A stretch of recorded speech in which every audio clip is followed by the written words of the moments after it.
Welcome to all of you guys. This is Kailash Sharma and you are watching online platform of Kalp Career Institute. और आज हम अपने read special science की series में हम जो 8th क्लास की एनसीईआरटी स्टार्ट की है उसका हम 13th चैप्टर करने जा रहे हैं। 8th क्लास कंप्लीट हो जाएगी दोस्तों यहाँ। और आपने शॉर्ट्स में देखे होंगे जो क्वेश्चंस मैं शॉर्ट्स में डाल रहा हूँ वो एनसीईआरटी में से ही डाल रहा हूँ। 6th 7th 8th क्लास की एनसीईआरटी में से काफी इंपॉर्टेंट डेटा आ रहा है यहाँ से और काफी टफ भी बनाया जा सकता है एग्जाम अगर यहाँ से चाहे तो। हमें बढ़िया लेवल की तैयारी करनी है। रजिस्टर और पेन लेके बैठिएगा ताकि नोट्स बनाए जा सके। प्रकाश हमारा लेसन है। फर्स्ट पेज पर हमारे लिए कोई भी सिंगल जानकारी नहीं है जो आप कहें कि एग्जाम में आएगा।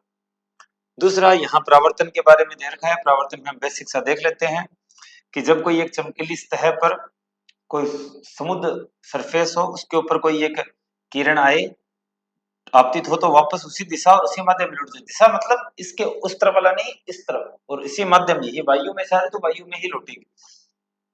यह प्रावर्तन कहलाता है। ये जो आपतन, इसे कौन सा बिंदु कहते हैं? आपतन बिंदु। कौन सा बिंदु कहते हैं? आपतन बिंदु। और आपतन बिंदु पर इस सरफेस के 90 डिग्री पर खींची गई रेखा अभिलंब कहलाती है। अभिलंब काल्पनिक होती है। यह आई आपतन कोण, आर प्रावर्तन कोण। पहला नियम, आपतन कोण आई, परावर्तन कोण आर के बराबर होता है। दूसरा क्या नियम है दोस्तों? दूसरा, आपतित किरण, ये आपतित किरण और ये परावर्तित किरण, ये परावर्तित किरण। आपतित किरण, परावर्तित किरण और आपतन बिंदु पर अभिलंब तीनों एक ही तल में होते हैं। ये परावर्तन का दूसरा नियम है। ये हल्के फुल्के यहाँ कुछ नियम गिवन है,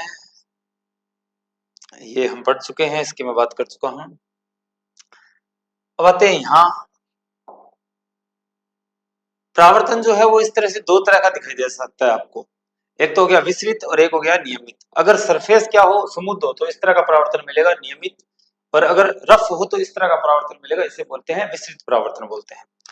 दूसरा, साथ में पार्श्व परावर्तन दे रखा है। पार्श्व परावर्तन क्या होता है कि हमारा दायां भाग दर्पण में दिखने वाले प्रतिबिंब का बायां भाग होता है और हमारा बायां भाग दर्पण में दिखने वाले प्रतिबिंब का दायां भाग होता है। इसे पार्श्व परावर्तन करते हैं। एक छोटी सी जानकारी और है दोस्तों कि प्रकाश जो है वो वास्तव में एक आदर्शीकरण कैसे है? आदर्शीकरण है। और आदर्शीकरण कैसे है कि जब प्रकाश को हम किस तरह उपयोग कर रहे हैं, प्रकाश की वो उसकी संकीर्ण जो प्रकाश है, संकीर्ण प्रकाश, उसको हम प्रकाश किरण मान रहे हैं। उसको हम क्या मानते हैं? प्रकाश की किरण मानते हैं। प्रकाश को एक संकीर्ण पुंज प्राप्त होता है जो अनेक किरणों से मिलकर बना होता है। ऐसे ही हम क्या कहते हैं, किरण शब्द का उपयोग इसी किरण पुंज के लिए करते हैं, यानी कि संकीर्ण रूप जो बहुत सारी किरणें एक साथ मिलकर आ गई। ठीक है, तो ये थोड़ा सा ध्यान रखेंगे हम। यहां तक हम कर चुके हैं। ये भी आपको ध्यान रखना है कि प्रकाश जो है वो दो तरह का व्यवहार प्रदर्शित करता है। एक तो कौन सा व्यवहार? कण व्यवहार। और दूसरा कौन सा व्यवहार? तरंग व्यवहार। कण व्यवहार कौन प्रदर्शित कर रहा है? प्रकाश विद्युत प्रभाव। प्रकाश विद्युत प्रभाव इसी कण व्यवहार की वजह से होता है, प्रकाश विद्युत प्रभाव। दूसरा क्रम्पटन प्रभाव। कौन सा प्रभाव? क्रम्पटन प्रभाव। तीसरा, छाया भी इसी प्रभाव से बनती है। किसके प्रभाव से? कण से छाया बनना। ठीक है, इसके अलावा परावर्तन, इसके अलावा अपवर्तन, इसके अलावा ध्रुवण, व्यतिकरण, विवर्तन, ये सारे किसकी वजह से हैं? तरंग प्रभाव की वजह से हैं। अच्छा, पुनः परिवर्तित किया जा सकता है, इस तरह देखा जा सकता है। यहां हमें ध्यान रखना है कि मैं जैसे यहां सामने बैठा हूं, मेरे सामने दर्पण रखा है, तो अगर मेरे को पूरा देखना है खुद को दर्पण में, तो दर्पण एटलीस्ट कितना होना चाहिए? आधी हाइट का तो होना ही चाहिए। मेरी हाइट का आधा तो होना ही चाहिए। और मेरे पीछे कोई दीवार है, उस दीवार को दर्पण में देखना है तो उसका कम से कम 1/3 हिस्सा दर्पण होना चाहिए। 9 सेंटीमीटर की दीवार है, 9 मीटर की दीवार है, तो 3 मीटर का दीवार होना चाहिए। ये बात आप ध्यान रखेंगे। बाकी ये बनाया जा सकता है बिल्कुल, ये हम नाई की दुकान में देखते भी हैं। बहु प्रतिबिंब कैसे बनते हैं? जब दो दर्पणों को अलग अलग एंगल पर इस तरह व्यवस्थित किया जाए, दो दर्पणों को अलग अलग एंगल पर व्यवस्थित किया जाए, तो यहाँ क्या बनते हैं? अलग अलग तरह के दर्पण आपको क्या दिखाई देंगे? दो या दो से ज्यादा आपको प्रतिबिंब दिखाई देंगे। ये प्रतिबिंब हम इससे ज्ञात कर सकते हैं 360 बाय थीटा से। अब थीटा यहाँ कितने एंगल पे एडजस्ट किया इसको, 90 डिग्री पे। कितने पे, 90 डिग्री पे। तो आप इस पे किसका भाग देंगे, 90 का भाग देंगे। 90 का डिवाइड करेंगे तो कितना उत्तर आएगा, 4। अगर ये क्या रहा, सम रहा, क्या रहा, सम, तो क्या कर देना है, -1 कर देना। और अगर विषम रहा तो कुछ भी नहीं करना, तो कुछ भी नहीं करना, एज इट इज आंसर। अब ये सम उत्तर आया है, सम में से 1 कम कर देंगे, कितना, 3। तो इसका मतलब कितने प्रतिबिंब बनेंगे, 3।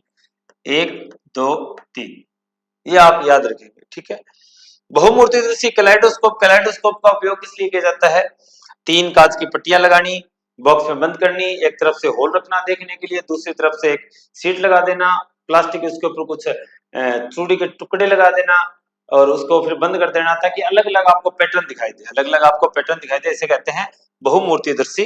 बाकी इसका यहाँ कोई खास उपयोग नहीं है, इतना ही पूछा जा सकता है इसके बारे में। और अगर आप उसको एक्सप्लेन देखना चाहते हैं तो हम प्रीवियस जो एनसीईआरटी है उसमें वहां ये आ चुका है, इतना ही है वैसे तो ये। अब आ गया विक्षेपण।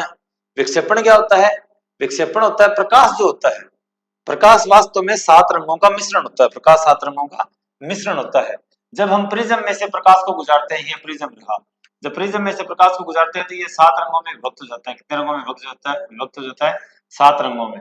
इसे वर्ण विक्षेपण कहते हैं। क्या कहते हैं इसे, वर्ण विक्षेपण, वर्ण विक्षेपण कहते हैं। क्या कहते हैं, वर्ण विक्षेपण कहते हैं।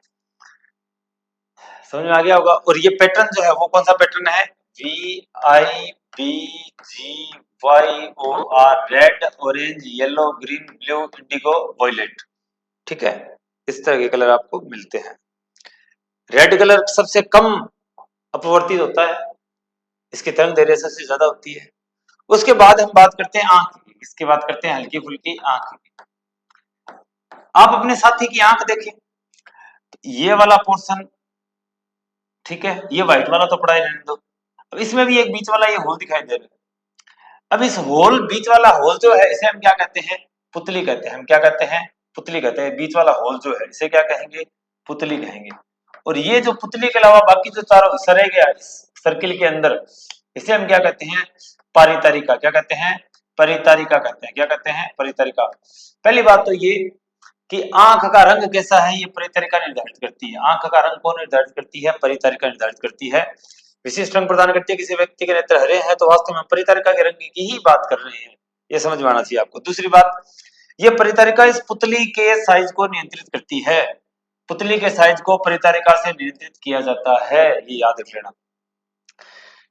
इसके अलावा पुतली आ गई, ये आ गया, ठीक है, इसमें और कुछ काम नहीं है विशेष। पक्षमापी पेशियां जो है इन परितारिकाओं को, इसको लेंस की संयोजन क्षमता को अपने आप कम ज्यादा कर सकती है। कौन इसका काम होता है, ये पक्षमापी पेशियों का काम होता है, ठीक है। अच्छा, इसके अलावा यहाँ बाकी तो आप आंख की संरचना आप पढ़ रहे होंगे, बट फिर भी बड़े बड़े तौर पे यहाँ कुछ गिवन है, उसकी बात कर लेते हैं। अच्छा, अब क्या होता है कि ये पीछे क्या है, ये रेटिना रहता है। क्या रहता है, ये रेटिना, दृष्टि पटल, हिंदी में क्या बोलते हैं इसको, दृष्टि पटल बोलते हैं। तो ये प्रकाश यहां से आने के बाद यही मिलेगा, यही मिलेगा, इस जगह पे प्रतिबिंब यही बनेगा। तो यहां से जो तंत्रिकाएं कोशिकाएं होती है, क्या होती है, तंत्रिकाएं कोशिकाएं, ये ही वास्तव में रेटिना को बनाती है। तंत्रिकाएं कोशिकाएं ही वास्तव में रेटिना को बनाती है। जब तंत्रिकाओं के ऊपर प्रतिबिंब बन जाता है तो ये यहाँ से जो संकेत है वो भेजती है दृक् तंत्रिकाओं को। किसको, दृक् तंत्रिकाओं को भेजती है। और दृक् तंत्रिकाएं किसको भेजती है, मस्तिष्क को। किसको, मस्तिष्क को। अब यहाँ दो आ गई, एक तो तंत्रिका कोशिका, कौन सी, तंत्रिका कोशिका यानी जो रेटिना अपना बना है। दूसरा दृक् कोशिका या दृक् तंत्रिका। ये दोनों जहां मिलती है, ये दोनों जहां मिलती है उस बिंदु पर प्रतिबिंब नहीं बनता, उसे बोलते हैं अंध बिंदु। क्या बोलते हैं उसको, हम अंध बिंदु बोलते हैं। दृक् तंत्रिका और रेटिना की संधि पर कोई तंत्रिका कोशिका नहीं होती, इस बिंदु को क्या बोलते हैं, अंध बिंदु। यहाँ हमें बना हुआ डायग्राम या फिर बना हुआ प्रतिबिंब दिखाई नहीं देता। दूसरा, तंत्रिकाओं में दो प्रकार की कोशिकाएं पाई जाती है, एक तो शंकु और दूसरी शलाकाएं।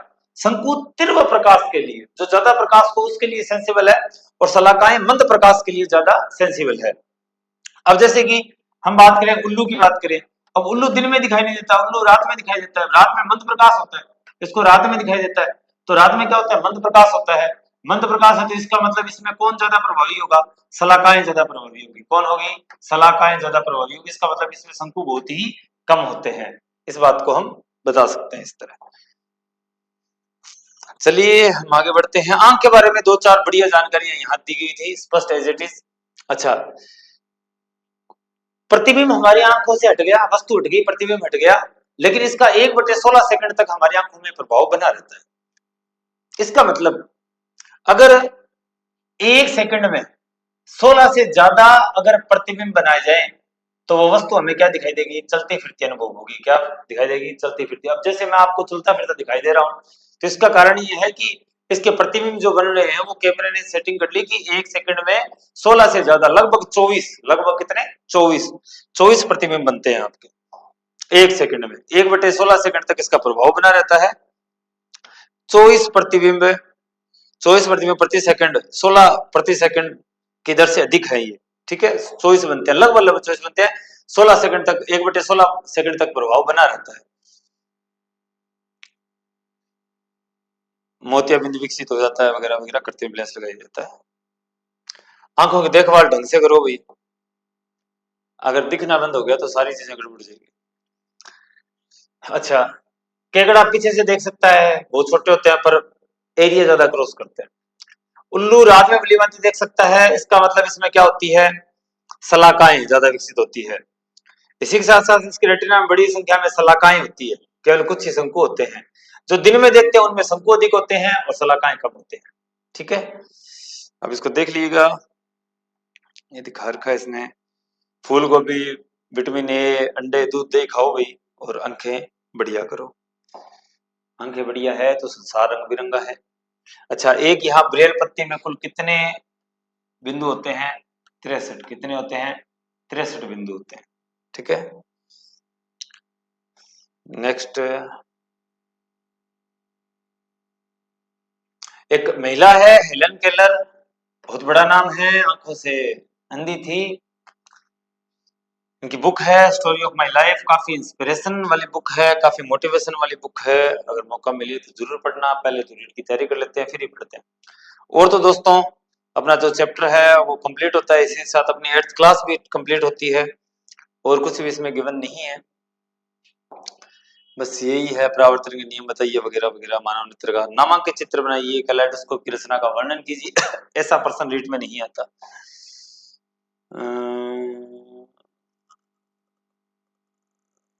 हो चुका है दोस्तों। अब ये 30 डिग्री पर आ रहा है। दो दर्पण एक दूसरे के लंबवत रखे हैं, प्रकाश की किरण एक दर्पण पर 30 डिग्री के कोण पर आपतित है, जैसा कि चित्र 13.19 में दिखाया है। दूसरे दर्पण से परावर्तित होने वाली परावर्तित किरण बनाइए। अब ये यहां से आएगी तो ये विलंब है, आपतन कोण परावर्तन कोण के बराबर होगा, तो मतलब ये यहां से 30 डिग्री पर आएगी। ये कितना डिग्री होगा? 30 डिग्री होगा। ये दोनों क्या है? समांतर है, तो ये वाला कोण और ये वाला कोण क्या होगा? बराबर होगा 30 डिग्री। ये विलंब बना दिया। ये 30 डिग्री है तो कितना डिग्री रह गया? 60 डिग्री। इसका मतलब यहां से जो रेखा निकलेगी वो कितने डिग्री पर निकलेगी? 60 डिग्री पर निकलेगी। काफी बढ़िया क्वेश्चन था दोस्तों। चलिए हम आगे देखते हैं। बस कंप्लीट है, आगे तो कोई टिप्पणियां हैं और टिप्पणियां हमें करनी नहीं है।